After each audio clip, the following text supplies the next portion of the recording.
Hoje acordei cedo e já joguei uma aguinha ali nos pezinhos de milho, que não tem pé nenhum, né?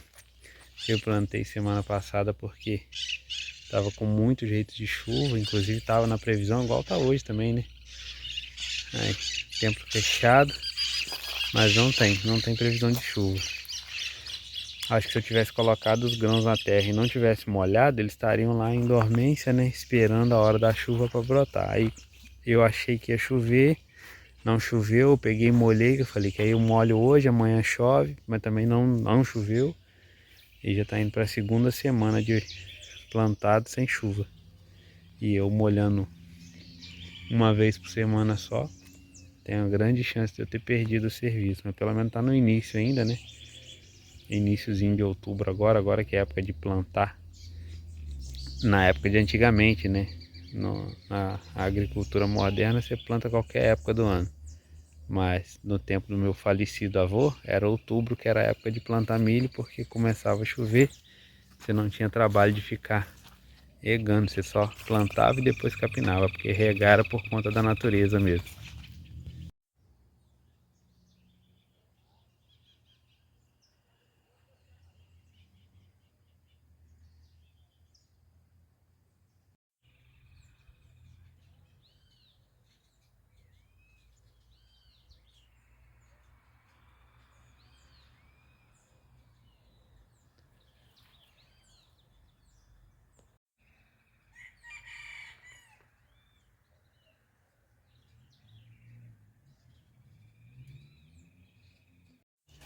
E o cacho de banana tão grande que a bananeira não aguentou não.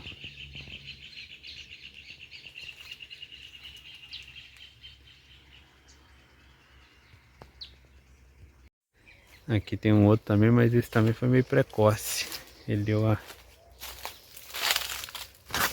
deu o cacho muito fininho, então tinha grande chance de ele não aguentar mesmo.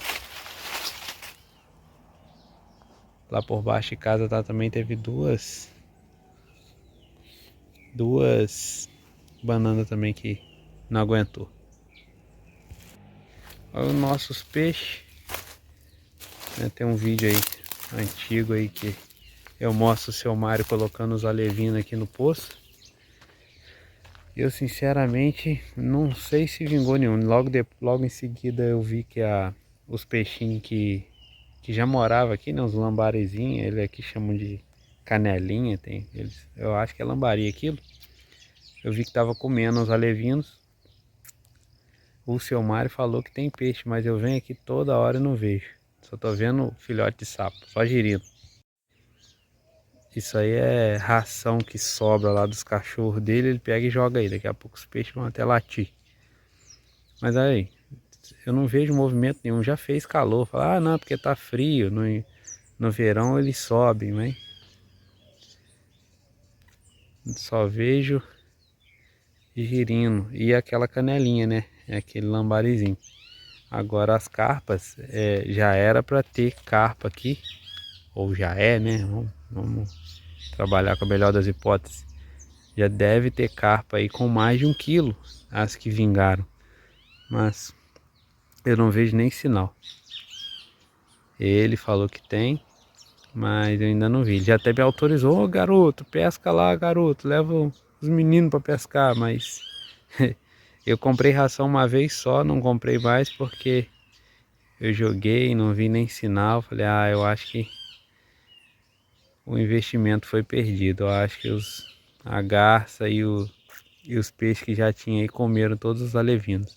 E tilápia, que é um negócio mais fácil, ele não deixou. Falou que não gosta de tilápia, que aumenta muito. Ele não deixou eu comprar tilápia. O posto tá aqui na parte dele, né? Por isso é que eu quero montar uma criaçãozinha ali assim que eu puder. Assim que eu tiver mais condições. A gente depende de muita coisa ainda, né? Porque essa criação também poderia ser mais lá em cima, lá perto de casa. Mas aí eu já dependo de bomba, né? Para bombear a água lá para cima. E para bombear a água lá para cima eu também dependo de luz. A nossa luz aqui é precária, né? Vocês já devem ter acompanhado aí. Se não acompanhou, é só voltar e pesquisar. Quando a gente veio para cá, a gente ficou quase um ano sem energia elétrica. E agora a nossa luz é uma luz improvisada que foi colocada no quintal do vizinho lá no asfalto, porque lá no asfalto a gente consegue requerer uma luz com o nosso nome sem ter documentação do terreno. E aqui em cima a gente, mesmo tendo a documentação toda, como nunca teve poste aqui, a empresa de energia quer cobrar a extensão de rede. Deu R$54 mil pra gente pagar para ter luz aqui. Então a gente colocou essa energia no improviso, mas é uma energia que é um medidor só para 3 casas. E a gente assim, cada casa tem a sua geladeira e a gente só vem final de semana. Eu acredito que a nossa família seja a que mais consome, por conta da quantidade de criança, quantidade de luz acesa. Mas a gente só está aqui final de semana. O Hélio e o Dário, que são os outros 2 sócios dessa energia, estão aqui todo dia, mas também quase não consome. O Dário que às vezes consome um pouco mais, porque a casa dele ainda está em obra, então às vezes liga uma ferramenta. Mas enquanto a gente estiver nessa de dividir a luz, eu não posso fazer grande investimento, comprar aparelho, bomba, porque eu posso estar prejudicando eles, né? Eu vou colocar uma coisa para funcionar, para eles pagarem, eles me ajudarem a pagar a manutenção disso. Então, eu até passei perto do poste aqui.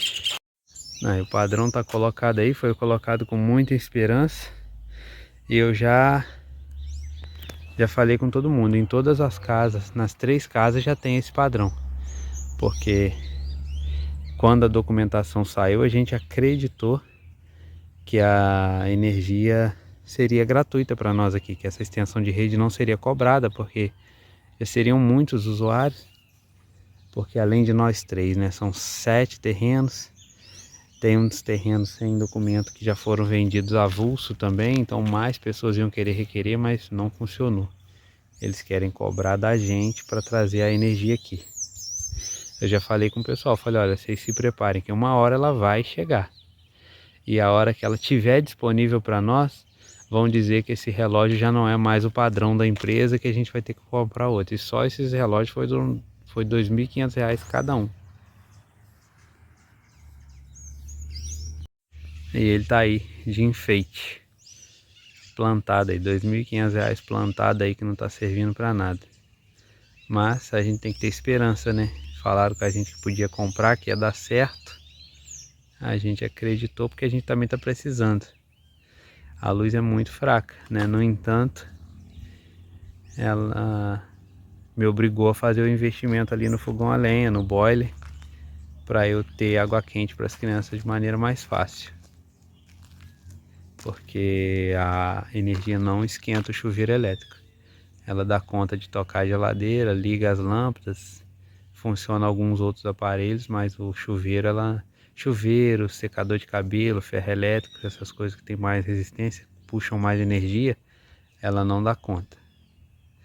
São 330 metros daqui da minha casa até onde é o relógio lá embaixo no asfalto, porque ela não vem em linha reta, ela vai ali, passa ali no Hélio, aí lá no alto da porteira ela tem uma bifurcação que vai lá na casa do Dário, e daqui ela desce lá pelo morro abaixo e vai lá embaixo na beira do asfalto.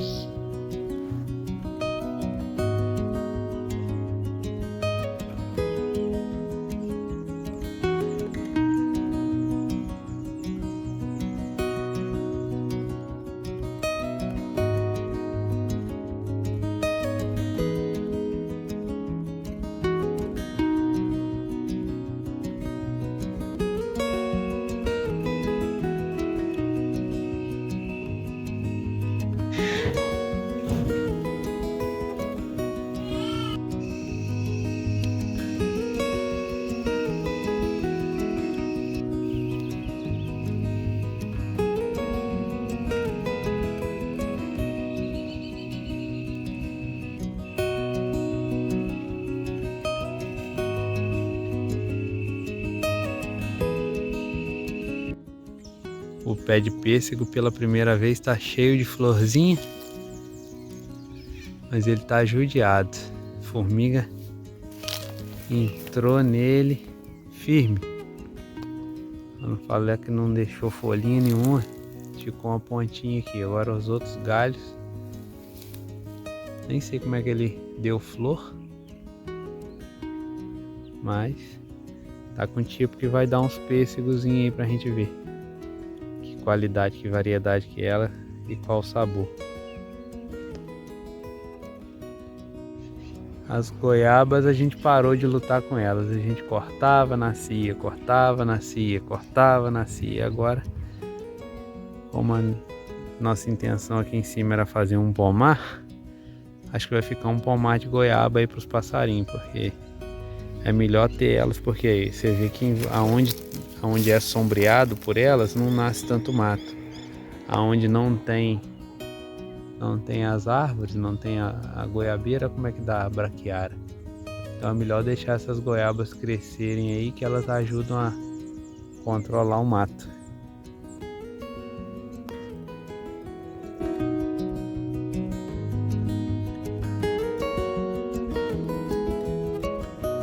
Senhor, mostrai-me os vossos caminhos, e ensinai-me as vossas veredas. Dirigi-me na vossa verdade e ensinai-me, porque sois o Deus de minha salvação e em vós eu espero sempre. Salmo 24, versículos 4 e 5.